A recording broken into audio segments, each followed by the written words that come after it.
Hello, my dear children and parents. Welcome to class 9 of Indus Valley Public School, Rat. Children, we are doing lesson number 2, the sound of music. And here we have two parts. In the first part, we have discussed about the Evelyn Glennie, written by Deborah Curley, and the part 2, we have discussed about Ustad Bismillah Khan. So, my dear children, in this lesson, we have seen in the first part Evelyn's story. It is an inspiration for the differently abled people who are motivated to fulfill their dreams like Evelyn did. She is a multi-percussionist. She has attained mastery over almost 1,000 musical instruments despite being hearing impaired. She learned to feel music through the body instead of hearing it through the ears. Her success mantra is, if you work hard and know where you are going, you will get there. Music for Evelyn was, it pours in through every part of my body. It tingles in the skin, my cheekbones, and even in my hair. For her, master percussionist James Blade says, God may have taken her hearing, but he has given her back something extraordinary. What we hear, she feels far more deeply than any of us. That is why she expresses music so beautifully. Okay, this is all about the Evelyn Glennie. Now for the second part, it was related to Ustad Bismillah Khan. So he made a valuable contribution to the world of music, the Shehnai. In this part, we came to know about the evolution of Shehnai, how it came into existence. And Bismillah Khan was honored with India's highest civilian honor, the Bharat Ratna, in 2001. He was the person who performed from the Red Fort and greeted the country through his Shehnai on 15th August 1947. He recited Rag Kafi, which was followed by Pandit Jawaharlal Nehru's famous Trieste and Destiny speech. He is a true example of a secular Indian. As being a Muslim, he played the Shehnai at the Kashi Vishwanath temple. For him, music was above religious barriers. So, my dear children, we have seen in both these stories true love, dedication, passion, and hard work toward music. So, what we learned from the lesson? We learned from the lesson that true love, dedication, passion, and hard work is the key to success. So, if we have anything that we want to achieve, we should have love for that particular thing. We should have dedication towards that, a passion, a zeal, an enthusiasm, and at most we have to do hard work to achieve that particular thing. So this is what explained in this chapter in both these stories. Okay, children. Now coming to the question answers of the lesson. So here first question answers from the first part. It's from Evelyn Glennie. So you have to answer these question in couple of words or sentences. So first question. How old was Evelyn when she went to Royal Academy of Music? So what was the age? So Evelyn was 17 years old when she got admission in the Royal Academy of Music, London. Question number 2. When was her deafness first noticed? When was it confirmed? So when Evelyn was 8 years old, her mother, Isabel Glennie, noticed that Evelyn did not respond to her name being called out at the piano class. Evelyn's loss of hearing was gradual, and for some time she was able to hide her disability from her teachers and friends. By the time she turned 11, her marks deteriorated, and her parents took her to a doctor. Then it was discovered that Evelyn was profoundly deaf. Now these questions you have to answer in a short paragraph. Who helped her to continue with music? Here is Evelyn. What did he do and say? Evelyn was discouraged by her teachers, but master, percussionist Ron Forbes spotted her talent and potential. He guided Evelyn to feel music some other way rather than hearing it. He got 2 large drums and tuned them to different notes. When he played the drums, Evelyn reacted to the distinct notes differently. She realized that she could feel the higher notes produced by one of the drums through the upper part of her body above the waist and the lower notes of the other drum through the lower part of her body below the waist.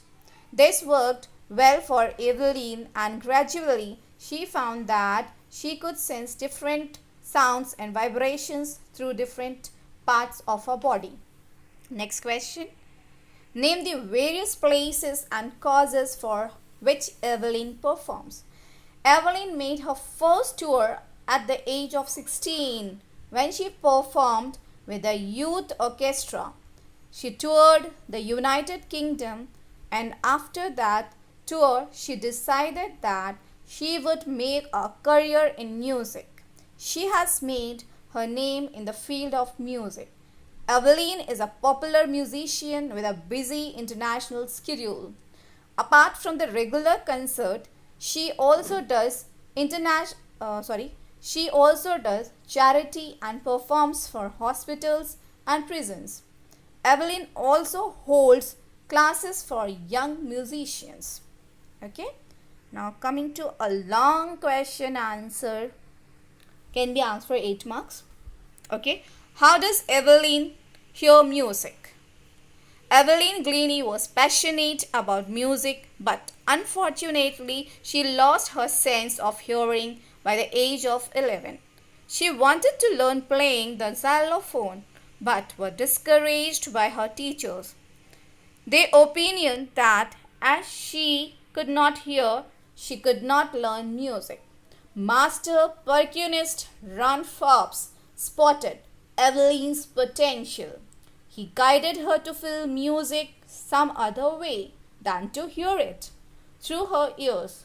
He trained her by tuning 2 large drums of different notes. Evelyn realized that she could sense different sounds and vibration through different parts of her body. She could feel the higher notes produced by one of the drums through the upper part of her body, that is above the waist, and lower notes of the drum through the lower part of the body, that is below the waist. This experiment worked well for Evelyn, and she responded to the final sound of music too. Evelyn can feel music penetrate her body through various parts, cheeks, hair, skin, etc. When she plays the xylophone, she feels the sound move from the stick into her fingertips. When the drummer played, she can feel the echo of the drum beats through her body.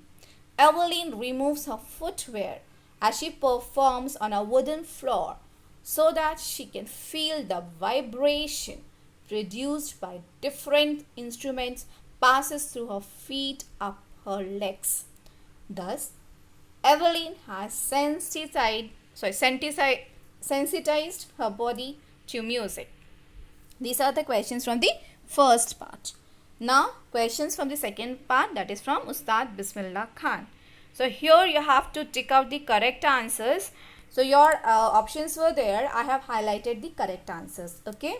So, the Shehnai or Pungi was read it noisemaker. So, answer is Pungi. Bismillah Khan, a barber, or Ali Bugs transferred the Pungi into Shehnai. So, answer is a barber.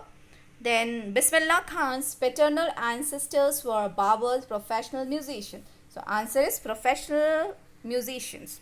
Bismillah Khan learned to play the Shehnai from Ali Bugs. Paigambar Bugs or Ustad Fayaz Khan? Answer is Ali Bugs. Bismillah Khan's first trip abroad was to Afghanistan, USA or Canada? Answer is Afghanistan. Okay. Now children, this question I will not tell you, you will do by yourself. This is your homework, do it yourself. Here what you need to do is that I'll let you know. Find the words in the text which show Ustad Bismillah Khan's feeling about the items listed below. Then mark a tick in the correct column. Discuss your answer. So you will be doing by yourself. Here what is it? Bismillah Khan's feeling is there in one column, then positive, negative and neutral. Like teaching children music. So when this quote is told to him, so what kind of feeling he is coming? Like if music is taught to the children, so he is positive about that, so you will take in the positive. The film world, he was negative. He did not like the film world, so you will mark it as negative. You will take in the negative column. Then migrating to USA, he refused to go USA when his one of the student called him to attend and he will be arranging a feeding of Benares. Then he refused. So he did not want to have a positive feeling. What kind of feeling it was? Negative feeling. So similarly you have to do for others. I have explained you 1, 2, 3, 4, 5, 6, you 7 you will be doing by yourself. Okay children. So this is your task you will do. Now coming to the next part, question. Why did Aurangzeb ban the playing of the pungi? The Aurangzeb disliked the sound produced by the pungi. It was considered to be a reeded noisemaker as it was loud, shrill and unpleasant. So he banned playing of pungi in his royal court. Question number 2. How is a shehnai different from a pungi? Although the shehnai is also a reeded musical instrument like the pungi, it differs in shape, size and the quality of sound produced by it. It was made with a hollow stem which was longer and broader than the pungi and had 7 holes on it. The sound produced by the shehnai was soft and melodious in contrast to the shrill noise made by the pungi. Next question. Where was the shehnai played traditionally? How did Bismillah Khan change this? So traditionally the shehnai was played at the royal court as part of the tradition collection of music instruments called nawat in the temples and at wedding. Bismillah Khan invented new ragas with the shehnai and thus brought it on the stage among other classical musical instruments. When and how did Bismillah Khan get his big break? Bismillah Khan got his big break when in 1938 the All India Radio opened its radio station at Lucknow. He played shehnai from the radio station regularly and his music became popular through it. Next question. Where did Bismillah Khan play the shehnai on 15th August 1947? Why was the event historical? So on 15th August 1947, Bismillah Khan played the shehnai from the Red Fort and greeted the entire country. The event was historic. Why it is historic? As it was the day when India gained independence from the British rule. Bismillah's performance was followed by a historic speech, Tyrest and Destiny, given by India's first Prime Minister, Pandit Jawaharlal Nehru. Next question. Why did Bismillah Khan refuse to start shehnai school in the USA? Answer is Bismillah Khan was attached to the temples of Benares and the river Ganga. He could not leave them and so refused to set up a shehnai school in the USA. Find at least 2 instances in the text which tells you that Bismillah Khan loves India and Benares. Bismillah Khan's love for India and Benares are shown by the fact that he refused to set up a shehnai school in USA as he could not leave Benares and River Ganga. Secondly, when he was honored with the Bharat Ratna, he declared that Indian classical music was India's richest heritage. So, my dear children, these are the questions and answers of lesson number 2 from both the part.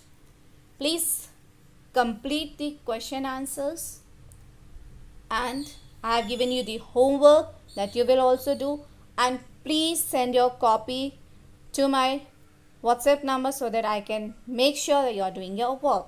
Okay, so now complete your work, send me your copy. Till then, bye bye, take care, thank you so much.